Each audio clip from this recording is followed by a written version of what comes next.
রদবদল একটা চলমান প্রক্রিয়া, যেখানে যার যতটুকু প্রয়োজন হবে তারা করবেন। সেক্ষেত্রে নির্বাচন কমিশনের সম্মতি বা প্রয়োজন অনুমতি যদি যেটা প্রাসঙ্গিক হবে তারা সেভাবে নেবেন, কিন্তু এটা তো বন্ধ করা যাবে না।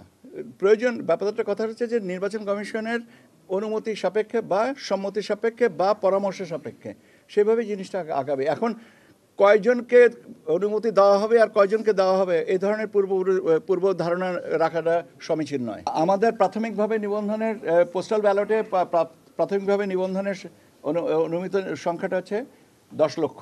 তার ভিতরে প্রবাস থেকে আছেন 3,10,505 জন এখন পর্যন্ত, আর বাকিটা হচ্ছে যে ইন কান্ট্রি।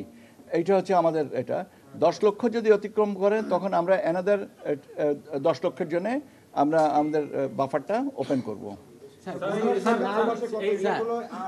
আর আপনার প্রথম প্রশ্নটা হচ্ছে যে আমাদের প্রবাসে কতজন ভোটার আছেন এ সংক্রান্ত আসলে কোনো সঠিক পরিসংখ্যান আমরা বিভিন্ন জায়গা থেকে পাইনি। তবে আমাদের অনুমান মোটামুটিভাবে 1 কোটি থেকে 1,05 লক্ষের কাছাকাছি।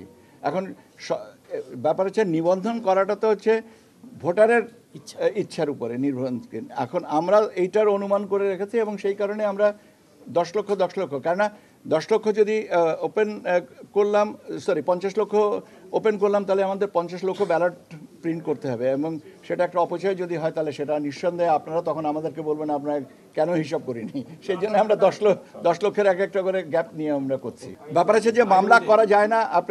আপনি আদালতের অধিক্ষেত্র সম্পর্কে আমাকে বলতে বলছেন।